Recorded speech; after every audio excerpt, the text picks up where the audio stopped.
listening to Inspire Change, a broadcast that strives to educate, motivate, and empower men to challenge traditions of masculinity. To guide us through the intricacies and intersections of emotions, relationships, and male identity is renowned psychologist, author, and speaker Gunter. This is Inspire Change. Before I begin the actual podcast, I would like to respectfully acknowledge the Gadigal people of the Eora Nation, who are the traditional custodians of the land on which I work. I would also like to pay my respects to their elders past and present. Welcome everybody to another episode of Inspire Change with Gunter. I'm your host. In the last episode of Inspire Change with Gunter, I talked about the idea of reductionism and how it has had an impact on how we view mental health conditions, whether they be psychological distress or psychological disturbances. And I want to take this a little bit further because my view fundamentally includes that we need to consider most things from a multifactorial perspective. In other words, if we purely rely on reductionism, we're going to get ourselves into serious trouble. So what's it look like outside of the whole psychological arena or the psychiatric arena for that matter? We can't, as we said in psychology and psychiatry, reduce everything to a bunch of neurochemicals or, in fact, even things like genetics. Now, in this particular podcast, I want to talk about the impacts of reductionism and patriarchal ideologies in the context of their effects on particularly men. And, we tend to talk about patriarchy, about how it affects women and potentially other minority groups. But I want us to understand how patriarchy actually has a considerable negative impact on us as men, both individually and collectively. So let me talk a little bit about the whole thing from a sociological perspective. So, the obvious one here is if we're going to take a holistic view, let's take a look at society as a whole. And so there are some very, very clear elements in our social expectations that have a massive impact on men. So let's be a bit more specific. Our society has a particular set of norms that dictate what's deemed appropriate behaviour for men. Now, these norms are influenced by patriarchal thinking, and they tend to oversimplify the complexities of individual personalities. Again, we're talking about reductionism, how it affects how we perceive men. So as a result of these expectations, men are expected to conform to certain standards of behaviour, dress, how we think, and ultimately this limits their ability to express their own humanity fully.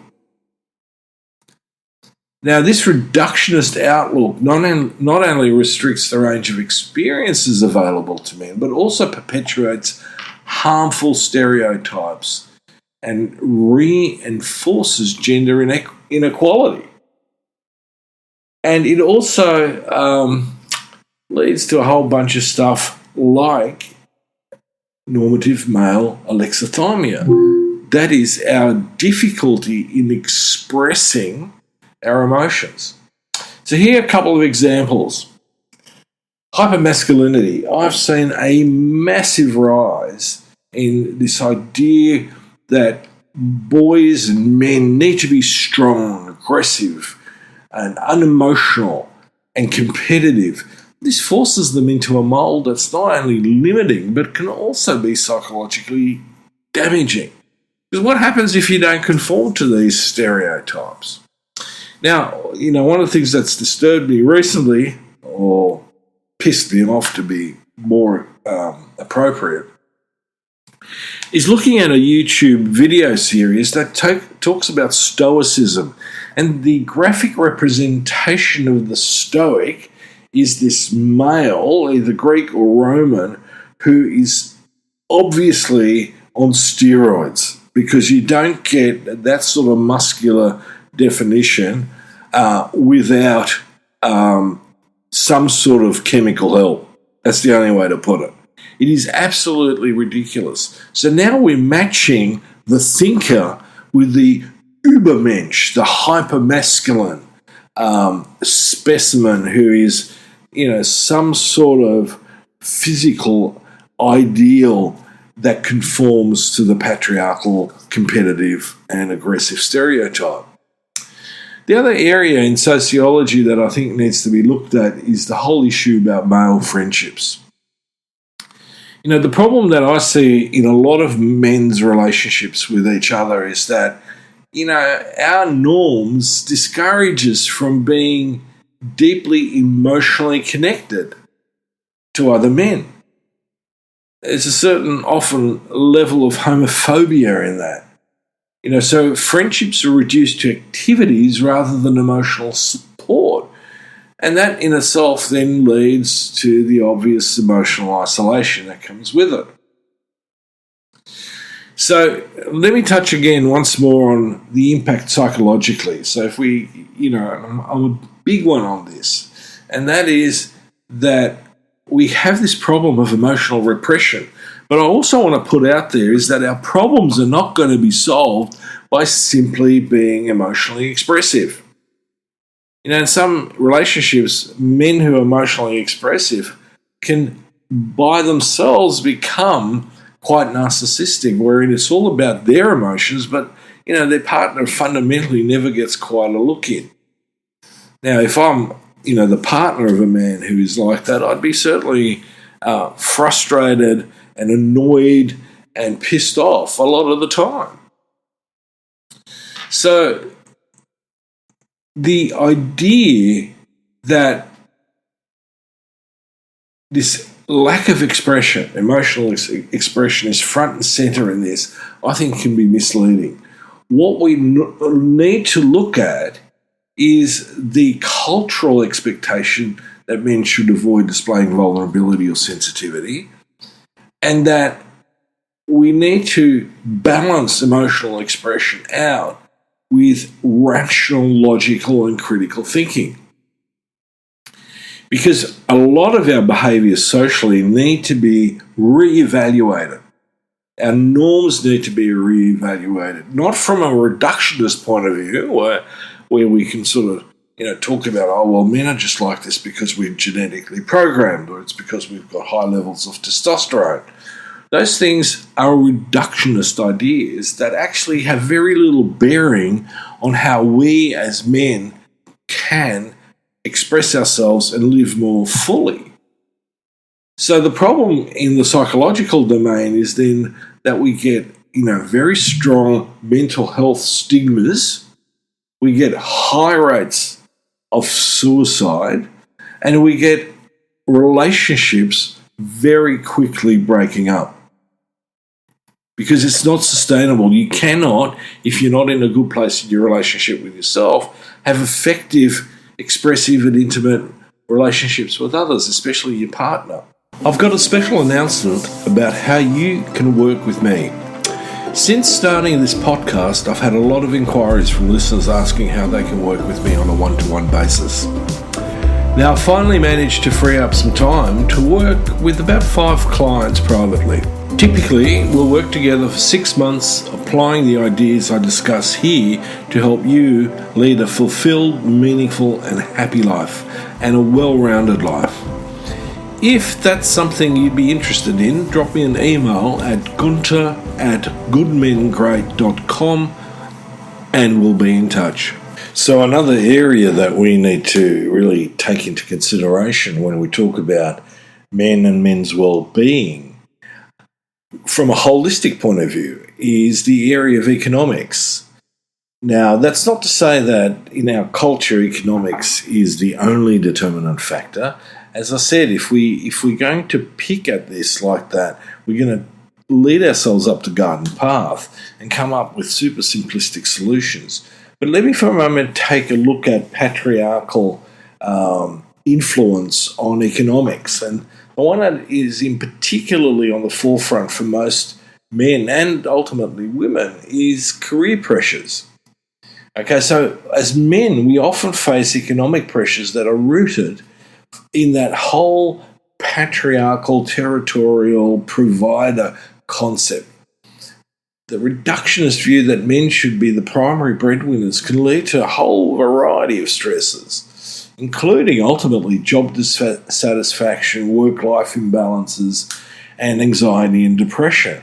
And this can lead right into the third age. So I'll give you a couple of examples, specific examples of how we see this operating at an economic level. So there's what's called the glass escalator. Men in female-dominated fields often rise quickly to leadership positions. But think about this not necessarily as a success, but fundamentally it can be a trap that pushes them into roles that they actually may not desire. You know, one of the things that I found was that in working as a psychologist, as a counselling psychologist, loved my work with clients. But I certainly did not, when I was then in the public service, enjoy the upper level management process wherein I was dealing with people who were more concerned about their careers than about the services that we were delivering or the context in which we were delivering those services. Now, the other issue that comes up constantly in this context is long working hours. You know, I talk about patriarchy and neoliberalism going hand in hand with patriarchy. And it's created a system whereby the individual is almost pitted against the collective, right? So, you know, we have this problem then of the perception that if we want to succeed, we need to work long hours because we need to be competitive. And those who don't do that are slackers, you know, the welfare types, the ones, you know, for whom, you know, they're economic leaners, you know, for that expression, abominable expression as it is. So there are a whole range of economic ideas that collide. You know, and if we only look at these in a reductionist framework, we lose the impact that this has. As you just heard, I connected a range of ideas together. So it's never, you know, one size fits all, or it's this particular variable. Okay, let me take this a little bit further then into the area of politics. Now, you know, in this particular environment, let me look at the lack of support systems. Patriarchy affects politics in ways that often overlook men's specific needs, like a better work environment, a better career path that encompasses their personal and emotional needs. So we really don't focus a lot on men's social support systems. Policies like paternity leave, for instance, generally are sparse, and those companies that have them, often individuals don't follow through on those because they're concerned that it's still going to have an impact on their career. So embedded in it is a reflection of the perception that caregiving isn't the man's role. And I find that, you know, for a lot of men, including myself, I enjoy the process of caregiving. I love children. I love, you know, being a part of raising them right. And I want them to be able to take the lessons that they learn with me, the modelling that they get from me, into other relationships. So, you know, I talked about the idea of paternity leave. Fundamentally in our society, it's still inadequate. We lack sufficient paternity leave policies that means then that men miss out on early bonding experience with their kids. And it perpetuates this cycle of absent fathers. And if we're going to create a healthier society, both for boys but also for girls, we need to work against this. We need to actually institute policies and procedures that allow men to be present in the early bonding experience and also then be able to support their partners and their children as we go along. The other issue here is the criminal justice system. It's a system that disproportionately incarcerates men, especially those from marginalised communities. And it serves to reinforce harmful patriarchal norms, stereotypes around masculinity and power. And all we need to do is take a long, hard look at what we see in the media, both in terms of non-fiction but also in fictional representations.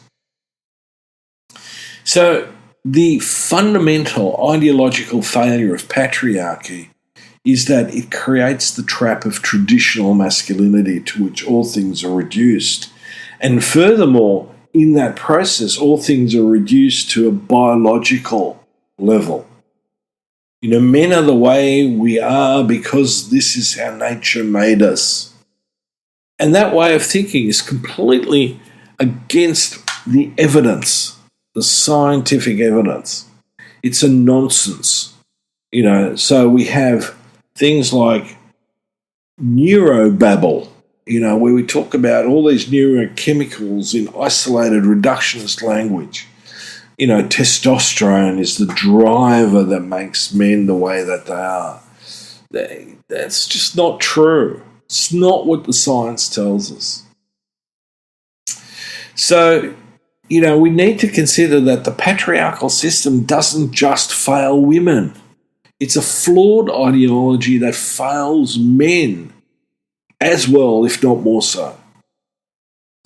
So by imposing narrow definitions of masculinity, it traps men in cycles of emotional repression in terms of, increases in acquired narcissism. It limits our economic and social roles, and it sidelines us in political policies that affect not just our lives, but everybody else's lives very, very deeply. So we need to recognise that we need to create a more equitable framework. These are not gender specific.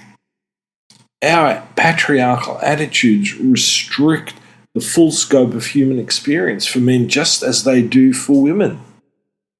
By understanding these impacts, there is an opportunity to move towards more holistic expressions and perspectives that allow for the emotional, economic and political complexities that define the experiences of men in society.